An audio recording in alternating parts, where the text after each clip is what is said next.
price of petrol is being moderated by the federal government and the Nigerian National Petroleum Company Limited to guarantee stability. That's what the NNPCL has said. Now, the NNPCL said it has been making PMS available for retail distribution at about half of the landing cost under an agreement with the government to safeguard Nigerians from global fluctuation in oil prices. Its chief financial officer, Omar Ajia, has explained that the company has been offsetting shortfalls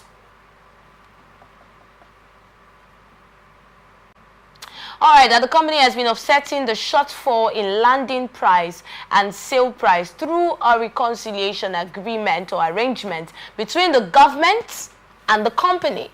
He said the company had not paid any money to any marketer in the name of petrol subsidy in the last 8 to 9 years. While the official pump price of petrol is about 600 naira per litre, an average landing cost is about 1,200 naira. Ajia says that the company covered about 7.8 trillion naira in shortfall in the first 7 months of this year, making a distinction between the current arrangement and the glorious past in subsidy scam, known for payment to third parties for sometimes reverse claims on supply. And he said that the government directs the NNPCL to sell the petrol in its imports at a price that is half of the landing price. This is more like what is going on and somewhat like an explanation, because we've been having the fuel scarcity lately in Nigeria. I'd like to get your thoughts on this story. This is very, very laughable. How many refineries do we have in Nigeria? We have 3 refineries, and Dangote refinery just made it the 4th. At what point did these refineries work, and at what point did these refineries stop working? And what are the factors that led to the refineries to stop working? Now, what is the capacity of oil that can be produced from each of these refineries? Now they are saying some of we are not having some of them moribund. Now, to this effect, that is to tell you that the way we direct our affairs here in Nigeria is very, very weird. We don't have a maintenance culture. We work with machineries until you will see that the system has gone dilapidated and that it can no longer coerce itself. Then we start running outside the country for help. It's been alleged that some of the big wigs in Nigeria have refineries outside the country. To that effect, how do you think the ones here will work? It cannot. We have few individuals that can give Nigeria 24 hours light if we want to. But no, Nigeria is also giving power to some other countries. That is the madness. And this madness has to stop. Because looking at these things now, we have Port Harcourt refinery. What quantity of oil comes in from Port Harcourt refinery? Presently, I see them ship oil from Port Harcourt to Benue, to the Middle Belt, you know, when we've not even had enough. And I solely believe that the price of fuel should be determined to proximity, you know. What challenge do you think we have with putting our refineries in place and making them functional? We have no challenge whatsoever. How much do you think can be impeded in putting these refineries together? We've put in a lot of money already. We've put in a whole lot of money on the surface without results. Over time, today, military will come, they will tell us that Port Harcourt refinery will work within this time. They will tell you, Warri Kaduna refinery will work this time, and they will keep shifting so much so that Nigerians have lost hope about anything coming from our refineries. And it's so absurd that we ship our oil from Nigeria for a minimal cost, then it will be finally produced and sold back to us for higher cost. Higher cost. Now, let me ask a $1 million question. can't Dangote refinery produce all the oil we can use in Nigeria? It can. All the fuel we can use, yes, you mean? All the fuel. Is that what would be good for Nigeria's economy? Let's also look at the competition. Because if it's just one company doing that, it simply means that the cost will be on the high side and there will be no competition. Why he has the orbit to mitigate that? But looking at it now, we have Port Harcourt Warri refinery. Why did this come up? So that this can spread across the plain nationwide. Dangote was given ahead 26% production. Now the rest goes to other spectra. To this effect, if Dangote should produce, it should not be coming to Port Harcourt. If Port Harcourt was functional, right? Port Harcourt should be serving like south, southeast. Let Dangote serve the other parts of Nigeria, because it's going to be very hazardous to be bringing fuel from Lagos. Dangote fuel from Lagos to Port Harcourt, where we have a refinery here in Port Harcourt. It should do service to people here in Port Harcourt, east and southeast. Warri is there. Warri can supply the other parts, while the Dangote, so that at least proximity is key in business. But now that the refineries are not working, and then we have been promised over and over again. And then we have not seen them functional as the promises were made, year in and year out. What do you think can be done at the moment? We'll keep waiting for Military NNPCL, like waiting on the Lord, until we have a system that will work. If this is not done, I'm afraid this is going to linger over a while. Now, the peasant is not seeing it from the way you and I are seeing this. They just want to have fear at its barest minimum, so that life can be okay for everybody again. At least there should be a tic-tac team. The president should, as a matter of fact, constitute a tic-tac team that can actually make all of this work again. That will not comprise of one politician. Because this thing we are seeing now is like a football match. Those that are outside the stadium play the ball even better than those playing in the field. When politicians meet and they start politicking with our oil rights, there's always no headway. But if you have outsiders that can brainstorm and say, Mr. President, this is it, do this, you get results. And that is the best global practice, and that is what is obtainable, and that is what people should be getting from now on. If we do this, I believe this oil boom will become a thing of the past. As a country that has so much, that is blessed with so much oil, like we are, and then experiencing this. But when you talked about waiting on the NNPCL and waiting for Military whenever it finally becomes functional, we've been waiting for years now, and the economy keeps deteriorating. And anytime you want to channel, and even the cost of the cost of things now, the hike in the prices of goods and services now, we still channel it back to the cost of petrol, and then we channel it back to the refineries not being functional. So this has a ripple effect, and it's affecting every single person living in Nigeria, affecting the economy, crippling down a lot of things. So while we sit down and wait, like you have said, as the solution for NNPCL to get it working, what about the price of petrol? People have said that the removal of subsidy, which increased the price of petrol, has done so much. Right now, I'm talking about subsidy. We have reports that the former Vice President, Atiku Abubakar, has once again criticized President Bola Tinubu's administration over the continued payment of subsidies on premium motor spirits as PMS as Petrol now. Now, this follows Tinubu's approval of the Nigerian National Petroleum Company Limited's request to use the 2023 dividends due to the Federation for subsidizing petrol.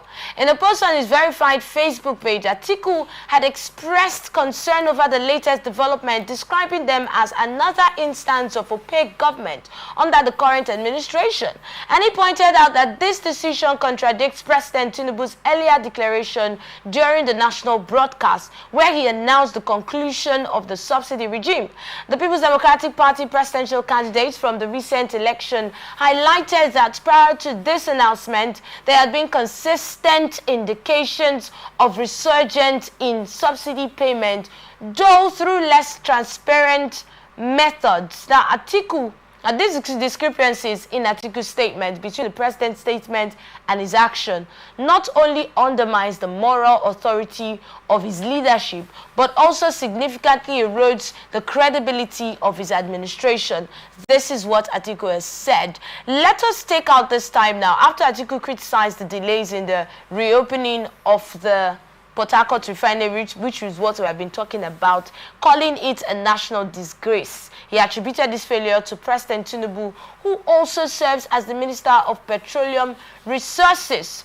Please hold it there. A lot of Nigerians not really understand the whole subsidy talk, because we hear today that subsidy has been removed, and then we hear that even before Tinubu announced it, subsidy was not actually being paid, and then we hear the NNPCL saying, making the statement from the previous story that we took on them not paying subsidy to any marketer for the past 8 to 9 months. And this administration has been up for 1 year, over a year now. So what happened before 8 to 9 months? And the whole subsidy has been a back and forth statement that is now getting confusing. First and foremost, if you delve into a thing and it's not working, what do? You revert. Sorry to say this, Mr. President is just being funny and stubborn with us. In what aspect now? In the subsidy removal. I'm not going to dwell on this for too long. If the subsidy is not working, what do? Tell the people, I am sorry that this is not working. This is something Jonathan wanted to start, but he was shut down. And now, the moment Mr. President took over, the first thing he did was to remove fuel subsidy without analyzing the after effect of what it means to subsidize fuel. Now, do you think it's only for that will be subsidized? It's going to have a ripple effect on the way we live our lives, social, infrastructure, transport, food, Medicare, and all of that. And now, like people will say, now the practical now we there now. It is being practicalized. The real meaning of fuel subsidy is what we are seeing now. Because we were just seeing it in quote, subsidy. What does it mean to subsidize something? It means the removal of a certain amount or a thing to meet up a certain action, is it not? Now, over time, if you see that system is not working, why not revert back to the old system so that things can work? People want to see a system that works. If this fuel subsidy is not working, Mr. President, I'm begging you, and I'm begging you again, take us back to the land where we are coming from. Because even the Israelites cried after a time. They said, Moses, rather than we die here, take us back to where? Well, the president has stated, they have told us that the subsidy was actually a scam. So taking us back, don't you think that's also going to be a lot of money going down the drain again? Now, looking at this, let me ask you, if they take it back, won't we benefit from it? Sure we will. There are cabals involved in all of this. That we all know. So take us back to where we are to restore the status quo. So this is all Nigerians are asking for. The first subsidy is not working. Now Mr. President has said that the excess gotten from his first subsidy is being shared, yet we are still borrowing. And I heard Nigeria is about going to borrow how many trillion again? We keep borrowing in trillions. I keep saying this, not for production. Are we looking for a temporary ease or a temporary solution? Or do we need a permanent solution to Nigeria's problem? Hi. The president has told us that after a while, this is something that might have, this might be the side effect, temporary side effects. But after a while, we'll understand the reason it was taken off. And you would agree with me that even before the president did that, there were a lot of clamor for the removal of fuel subsidy because of the ideology that this was just a scam, a way that a lot of money was just going down without being accounted for.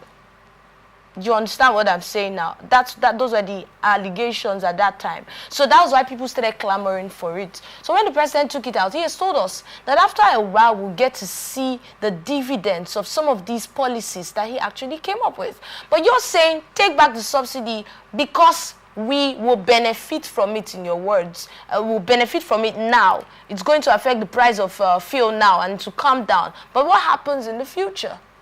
Before the fuel subsidy, how much was the liter of fuel?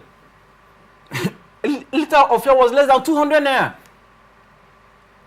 And they brought the subsidy and a liter of fuel rose from less than 200 naira to 400, and now it's heading to over 1,000 naira. So if they bring back the subsidy and fuel goes down, that is just all the common man is asking for. They are not asking for more.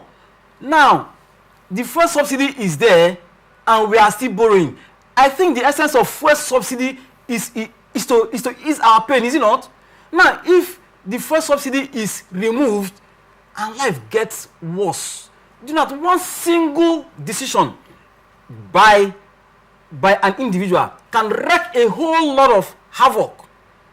Now, if the decision is not working, go back to status quo, replan again, reenact yourself and say this is what we want and this is what we want from this and that. Now, Nigeria is borrowing in trillions. Before, our national budget used to be in millions, from there billions. Now, we are now borrowing in trillions. Do you think what is happening now is like a surprise to the president? If he has explained to us that definitely these are going to be side effects, but hold on for what is to come, the result of these policies. So you even think it wasn't expected when he was actually proclaiming and making that statement? He wasn't. He didn't see these effects. He didn't know that all of this will happen. So does it mean that mean that a statement was made or policy was enacted without proper consultation or proper arrangement? Exactly. Looking at the way Mr. President even came into office, that is even questionable, even till now. To tell that he never even had a game plan for the economy, to drive the economy economically, socially, or otherwise. If not, we will not be where we are. So, to this effect, I believe the fuel subsidy should come back. And I will keep hitting that the fuel subsidy should come back. Because how will you borrow over 15 trillion naira to start making road from the rail coastal road from Lagos to Calabar when the common man cannot feed? All right, at this point, we'll take some time of just a very, very, very, very short break.